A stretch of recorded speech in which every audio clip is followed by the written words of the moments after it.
Hi, my name's Assunta, and I'll be talking about the effect of the short-acting GLP-1 agonist, lixisenatide, on markers of inflammation and oxidative stress in health and type 2 diabetes. The prevalence of diabetes is increasing, with over 90% of those having type 2 diabetes.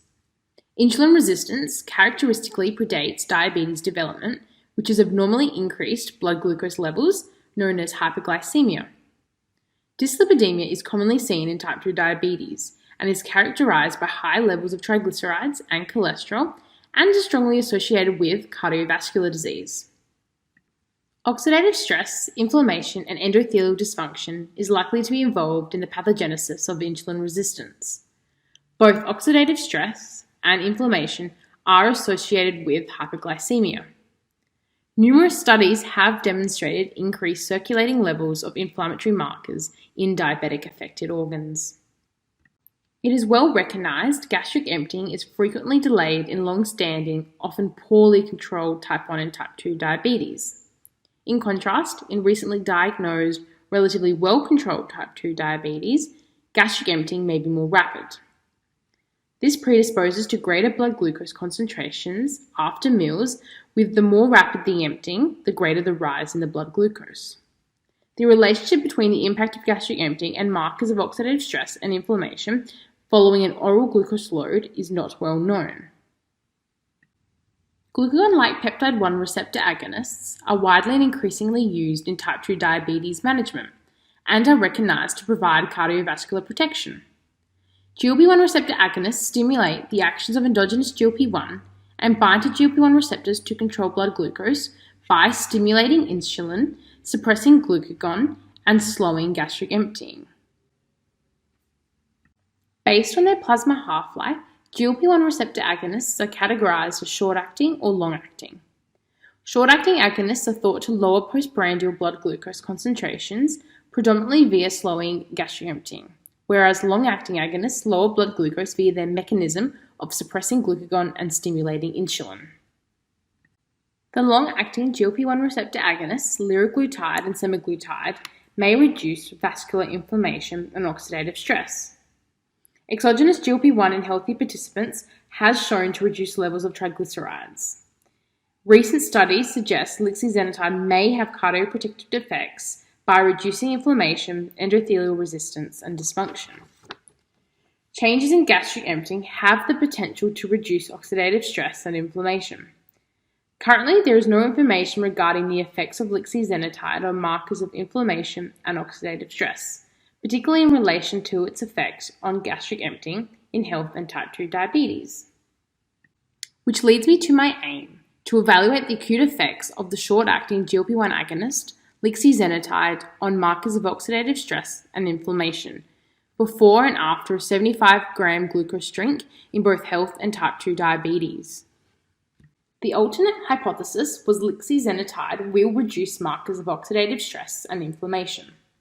The null hypothesis was lixisenatide will not have an effect on markers of oxidative stress and inflammation in healthy participants and patients with type 2 diabetes. This leads to my research question. Does the slowing of gastric emptying stimulated by lixisenatide have an effect on markers of oxidative stress and inflammation in healthy participants and patients with type 2 diabetes? This was a secondary analysis, utilizing plasma samples from an original study. The original study was a randomized, double-blind, crossover design, whereby subjects were their own control, i.e. they received both treatment and placebo in random order, with both investigators and subjects being unaware as to which day the treatment was given. This study involved two cohorts, 15 healthy participants and 15 patients with type 2 diabetes. The sample size was based on the primary outcome of the original study. Participants were recruited from existing databases, prior research studies, or advertisements in the Royal Adelaide Hospital. Inclusion criteria for this study included for both healthy and type 2 diabetes participants being male or female between 40 and 80 years old and having a body mass index between 19 and 35 kilograms per meter square. In addition, patients with type 2 diabetes had to have a glycated hemoglobin level of less than 8.5% and managed by diet alone or metformin. Exclusion criteria for this study was quite extensive and is listed in the table. In brief, these participants were relatively healthy with no known disease. Let's look at the original study in a little bit more detail. There is a lot to take in on this slide. However, I'll break it down for you. Each participant was attended on 2 different days, separated by a 7-day washout period. Participants fasted from liquids and solids for 12 and 14 hours respectively. On arrival, participants required an intravenous cannula for blood sampling, and participants were then placed in front of a gamma camera.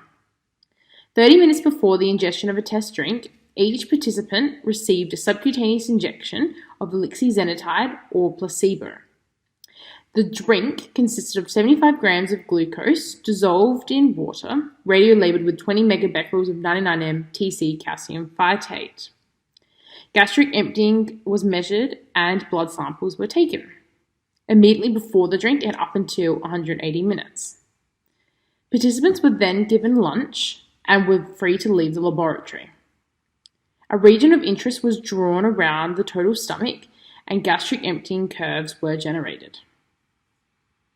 We will now focus on the current study.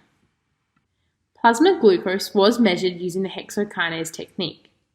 Markers of oxidative stress and inflammation are listed in this table and include nitric oxide metabolites, ox-LDL to LDL cholesterol ratio, myeloperoxidase, triglycerides, total cholesterol, and HDL cholesterol. All markers were measured using reliable and precise methods. Gastric scintigraphy is the gold standard for the measurement of gastric emptying, providing an accurate, non-invasive, reproducible, and direct method. A standardized 75-gram glucose drink was used due to its diagnostic use in type 2 diabetes and to preserve test-retest reliability. ELISA and turbidimetric assays have been validated and demonstrated excellent precision and reliability. Variables were analysed as absolute values and changes from baseline. Areas under the curve were calculated for gastric emptying and plasma glucose using the trapezoidal rule. 3-way repeated measures ANOVA was used to evaluate markers of oxidative stress and inflammation. All data were analysed in collaboration with a professional biostatistician and are presented as means plus or minus the standard error of the mean. All analyses were performed using SPSS software and a p-value of less than 0.05 was considered significant. HSCRP data was removed in 2 patients with type 2 diabetes prior to analysis due to markedly elevated fasting and postprandial levels, attributed to an antecedent infection that had resolved. Data for gastric emptying and plasma glucose have been published in the original study. In brief, gastric emptying of a 75-gram glucose drink was markedly slowed by lixisenatide, as indicated by the colour red, in both healthy participants and patients with type 2 diabetes, with there being no difference between the 2 groups. Not surprisingly, this slowing of gastric emptying resulted in a decrease in plasma glucose levels in both cohorts. However, the plasma glucose levels were predictably greater in those with type 2 diabetes.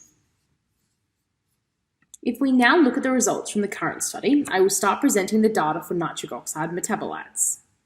Nitric oxide metabolite levels did not change after the administration of lixisenatide following the glucose load, nor was there any significant difference in postprandial levels between the 2 study cohorts.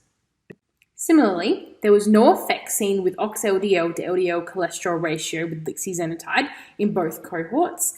However, the ratio was greater in those with type 2 diabetes compared to healthy participants. Myeloperoxidase can be regarded as a marker of both inflammation and oxidative stress. Levels were unaffected by lixisenatide administration after the glucose drink in both groups, but levels were greater in type 2 diabetes patients compared to the healthy participants. Triglyceride levels were unaffected by the administration of lixisenatide in response to the glucose load. There was a trend for triglyceride levels to be greater in type 2 diabetes patients. However, this was not statistically significant. Again, total cholesterol levels were unaffected by lixisenatide following the glucose drink, nor was there a significant difference between the 2 cohorts. Similarly, Levels of HDL cholesterol were unaffected by lixisenatide following the glucose drink. However, in contrast, HDL cholesterol levels were lower in type 2 diabetes patients compared to healthy participants. Some limitations of our study should be acknowledged.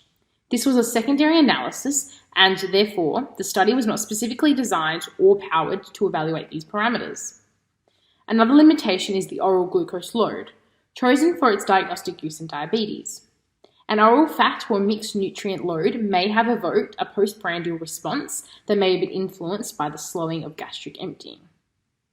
In addition, this was an acute study with only a single half clinical dose given. It is relevant to note 8 patients with type 2 diabetes and 1 healthy participant were taking cholesterol-lowering medication. Statins are primarily used to lower LDL cholesterol levels, hence this may have been the reason as to why total cholesterol levels were not higher in those with type 2 diabetes.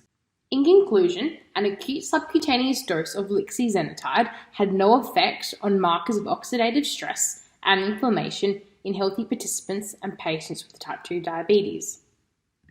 The implication of this study is the slowing of gastric emptying in relation to a glucose load is of less relevance for oxidative stress and inflammation. Gastric emptying may be more important with other test meals, such as a high-fat meal, and further studies utilizing lixisenatide with chronic use are of interest. Thanks for listening.